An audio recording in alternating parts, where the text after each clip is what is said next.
So a lot of people have been leaving comments on my James Bond videos asking me to review the new Bond film, No Time to Die, which is nice. It's nice, people that ask you to do something, it gives me a purpose. Some people have illustrious, impressive careers and beautiful families that they need to take care of. They have those things to give their life purpose.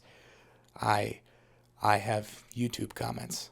The thing is, though, I think a lot of you are going to be pretty disappointed by what I say, because the general theme I've found with people bringing up No Time to Die in the comments is that you don't like No Time to Die very much. You hate it, and you want me to make a video destroying it, dunking on it, like I did with Spectre. And the thing that I really, really don't like, the thing that sucks, the thing that is just terrible, is that No Time to Die isn't completely terrible. Now, I'm not saying it's good. It's not even close to good. In fact, it's quite bad. But it's not AIDS cancer like Spectre was. It's bad. It's bad, but it's not AIDS cancer. Well, maybe it's still cancer, but it's not like brain cancer or anything. It's like a mild case of skin cancer. Like, it sucks, and you got to worry about it a little bit. And I mean, if you really let it get out of control, maybe it could. This is a bad analogy. I'm going to stop this. It's a bad movie, but it's not an awful movie. When it comes to the art, the art of commentating on movies, of talking about movies on YouTube, you really want the movies that you're talking about to be in one of two camps. You want them to be really, really, really good, like masterpieces that you can just be in awe of and talk about and dissect. Or you want them to be utter shit, just terrible, so you can just lay into them and make jokes and you see what I'm getting at. What you don't want to talk about are all those movies that just sort of fit somewhere in between there. And No Time to Die is definitely closer to the bad side of the spectrum than it is to the good, but it's still not totally in that bad side. Not to the point where I can really come up with anything interesting or funny to say about it. But still, there are a lot of comments asking for it, so I need to say something. I need to make some kind of video. So this is the sort of video that you're going to get, and I'm sorry about that. I can't really rip off the footage and put little clips of it and everything. I can't do that because the movie's still in theaters. You can't put footage from movies still in theaters on YouTube. Like, fuck, YouTube came after me for my Forrest Gump video. They'd napalm my fucking channel off the face of the earth. So I'm not making that type of video. But honestly, I probably wouldn't anyway. Maybe I will later, but I wouldn't want to right now because, again, this movie is just kind of bad. But before I get into the bad, I want to get into what I liked about it, because there were a few things that I did like. Let's see, what did I like? I liked that it was kind of like a soft reboot of Dr. No, sort of. It had No in the title. A lot of Dr. No is set in Jamaica, and when we first meet Bond in the movie, he's hiding out in Jamaica. The opening credits had that weird dot effect thing, and Dr. No first did that, and there's a big island at the end that is just like Dr. No, like Dr. No's lair. And speaking of the villain's lair, I like that it was built out of an old Cold War era Soviet Union, missile silo. The massive concrete structures, the brutalist architecture, it's very reminiscent of the old Cold War, which is the setting that James Bond originally would often find himself in. It's the setting for the original bad guys of the franchise. So really the entire area was kind of like an homage to the James Bond films of old. Bond was in the control room and he was having to operate this old machinery and hitting things on the control panel. And while Q was telling him what to do, it was almost like this weird fourth wall breaking moment where the film was kind of talking about itself or talking about the franchise itself. It was a very cool location for that. It makes sense to have that be the last location of a James Bond movie. And I like that. This is clearly the last Bond film, at least in Daniel Craig's run, It could be the last film in the franchise for all we fucking know. It kind of seems like it might be. You begin the franchise with Dr. No, and then you kind of end it with sort of a Dr. No. And it's an interesting little, cyclical, poetic, way to bookend the franchise. What else did I like? I like the one chick that she played the AI in Blade Runner, whatever her name is. I'll put her name up on the screen because clearly I've done no research for this. I'm just talking. I liked her purely out of how she looked. She looked really good. It was nice to see her.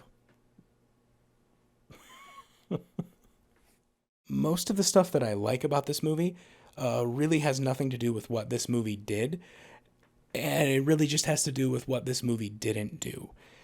Because going into this movie, I thought they were going to do Bond way dirtier than they actually did do him. Oh, by the way, spoilers. I'm going to spoil the whole movie. But yeah, going into this movie, I really thought they were going to pull some bullshit where, like, they were saying, the people were complaining when the rumor mill is doing what the rumor mill does a few years ago when this movie was being talked about when it was in production. They were saying that a black woman was going to replace James Bond and play the character of 007. And in this movie, yeah, she did have the title 007. She was a 00 agent. But it wasn't nearly as annoying as I thought it was going to be. And in fact, the black woman that was in this movie, I should stop calling her a black woman. Her being black really has nothing to do with this. It's really the fact that you can't replace Bond with a woman. And nothing against women. Some of the best action movies ever made have a female lead. Like the one, like Atomic Blonde. If you've seen Atomic Blonde, fucking amazing. See? I knew the title of it. I could remember it off the top of my head. That means I'm not a sexist. But you can't make Bond a woman. Bond is the masculine ideal. He is the man that men want to be and the man that women want to be with. Oh, okay, I liked her, okay? The woman in this movie that had the 007 title for a while. I didn't hate it. Really, I just like this movie for not being as bad as Spectre. And if you're going to end the franchise, if that's your plan, if you're going to end this character of James Bond, it really does make sense to have him have a child and to kill him, because at least it put the series out of its misery. Spectre was so bad. It was so bad that all you could really do after that was just put the poor son of a bitch down. And I'm kind of happy that this movie did that. With them no longer making Daniel Craig James Bond movies, it makes it easier for me to forget that Spectre happened. In some weird way, him dying, it makes it better. Sorry. Okay, other things that I liked. That Bond girl, I liked her dress because you could see a lot of like side. I mean, I kind of mentioned that sort of counts as like the positive that I said before. I said I liked the way she looks, but this positive is specifically about her dress and how much it revealed. I liked the old like muscle car. I liked some of the action. Some of it was pretty good. I really want to talk about the action in my negative part of the video. I think there's a lot that could have been better, but I liked some of the action. It was better than Spectre. I mean, I'm just going to keep hammering that point again. It was better than Spectre. I like the tracking shot, the one shot where Bond is going up the stairs and it never cuts. I mean, it did cut a lot, but they hid the cuts well. And they tried. It was interesting. What else did I like? What else did I like about the James Bond movie? The song. I liked the song. I mean, I didn't really like the song that much. It was better than Spectre's. I liked that the plot involved like a virus getting out of a lab accidentally. That was interesting, huh? Yeah, that's totally not why it was delayed for the last 2 years, right? No, they needed more time to work on the movie. The movie wasn't done yet. That's what's going. It's not at all because it was a horribly poor timed event. You see what I'm saying? I'm trying to make a joke about the coronavirus. I haven't slept. Okay, lay off me. I can't have humor on tap. Okay. I mean, I can. It's just the pressure behind the tap isn't. It's not all the time. Just humor right now is like it's just sort of just drizzling out of me. So bear with me. All right, the glass will fill up eventually. Just hold it under there a little longer and let me fill you up. Okay, so the negatives. I'll start with what I think the worst aspect of this film was, and that was Remy. It's Remy. I hated him. I like, and I didn't even think his dialogue was that bad. Everyone else's, all the other characters, all the dialogue, like the shit between Bond and Madeline, we have all the time in the world. Terrible. The dialogue was terrible. Awful. Probably worse than Spectre. Like the writing for the individual lines, just bad. Just very, very bad. But Remy's, I kind of like some of his, utilitarian bad guy spiels that he gave. He just gave them very poorly. It was just bad acting. I hated his character. I hated the white mask. It was all very cheesy and it was dumb. It was very dumb. Then just the story in general. It didn't make a whole lot of sense. Like the British government was developing this secret virus where they could target people, but then Remy Malek's character also was doing something on the island that was related to that. Like his family, they were botanists and they figured out how to make really good poison. They were working for Spectre making the poison, but then Spectre killed them. And then somehow Remy Malek was able to take this thing from the British government, and somehow what he was doing on his island, what his family was doing, they had the technology for it too. I don't know. I'm sure it makes sense. Like if I were to rewatch it and actually pay attention, there's probably a reason for it, but it seems like it's filled with plot holes and it's dumb. Now, maybe it's not, but I mean, is anyone really going to call me out on that and like try and defend this movie in the comments? You might make me look stupid, but I mean, I don't care. Let me drink my bottled water because I have to buy bottled water now because there's lead in the water in the town that I live in. There's lead in the water all over America. Fun fact, a lot of historians think that a leading cause to the decline of the Roman Empire was that there was lead in the aqueducts, and it made everybody stupid because lead hurts your brain. And when you have a bunch of people in your empire poisoning their brains from the drinking water, that tends to lead to the decline of your little civilization thing that you got going on. So maybe America should fix its drinking water because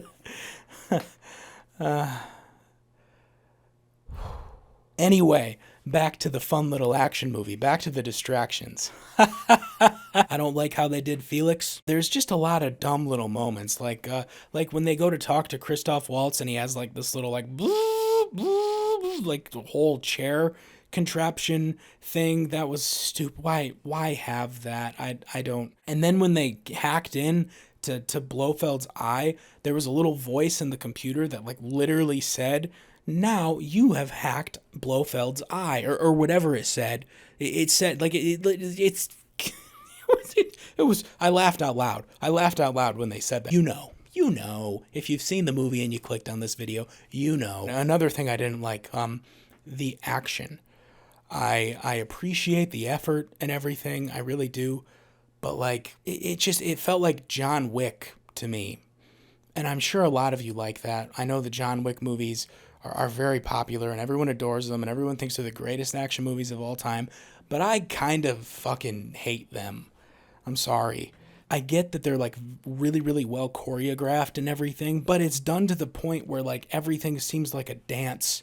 And I get that fighting movies, it kind of is like a dance, but it seems too much like a dance. There's a time and place for fighting and action like that in movies, but I just feel it just gets annoying after a while, with everything just being this perfect, like, and like Bond rolling around on the floor and like headshotting four people, headshotting everyone, and it's like, this is supposed to be like a seasoned, weathered down, rough around the edges hitman who isn't really that good of a shot anymore, and in this movie he's just shooting everybody like he's in a video game, and it didn't feel grounded like Casino Royale did, or Quantum of Solace did, or even Skyfall did.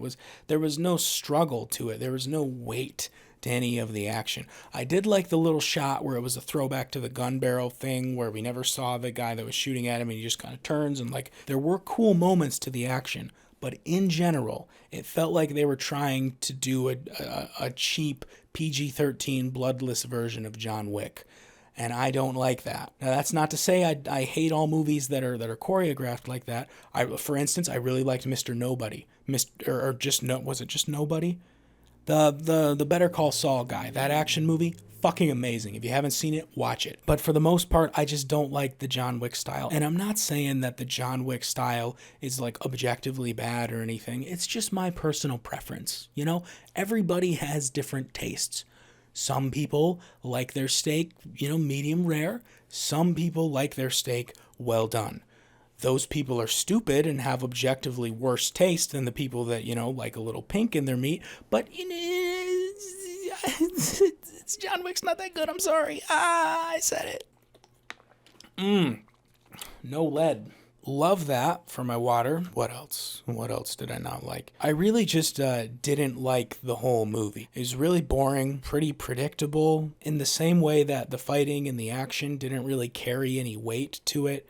None of the drama, none of the movie at all really, in general, none of it really carried any weight. Nothing felt emotional or deep in any way. It was way too long.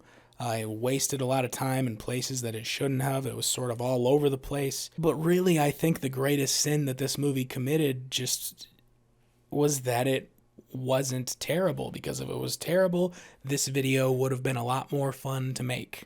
And a lot more fun for you guys to watch. But it wasn't really terrible. It was just, it was just kind of bad. Just kind of bad. That's all. Is there anything else I can think of to say? The movie was pretty much destined to be bad. Of course it was going to be bad because it was going to have to come after Spectre. Spectre was awful. It ruined the entire Daniel Craig era. So of course it was going to be bad. But they did try.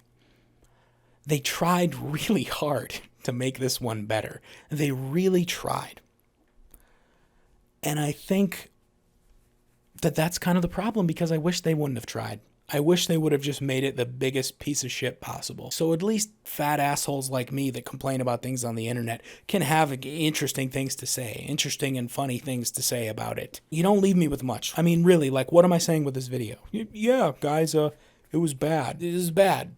We all know it's bad. Honestly, they just shouldn't have even made this movie. Like, Daniel Craig clearly didn't want to make another one after Skyfall. Just let it. God, I don't know. It's like, I get that they had to kill him. I get that. It makes sense to kill him. Like, I respect the fact that they killed him, but, like, because he gets a disease that he's only going to give to Madeline and his kid, and it's just, oh, well, I got to sacrifice myself. It's just, you know how James Bond should die? You know how James Bond should die? You have him fucking have a heart attack while he's banging some underage Thai whore. That's how James Bond would die. His fucking alcohol-drenched heart just fucking gives out while he's sweating and thrashing on top of this fucking poor woman because he's a sexist alcoholic pig. That's how you kill the character of James Bond off. Like, that would be fucking ballsy. And he's thrashing around on the ground just hoping that this girl's gonna help him, but she doesn't help him. She just fucking takes his wallet, takes his identification, takes his gun, and then she becomes the new James Bond. I'm gonna stop talking now. I hope this is what you guys wanted. I'm sorry. Because this, it definitely wasn't.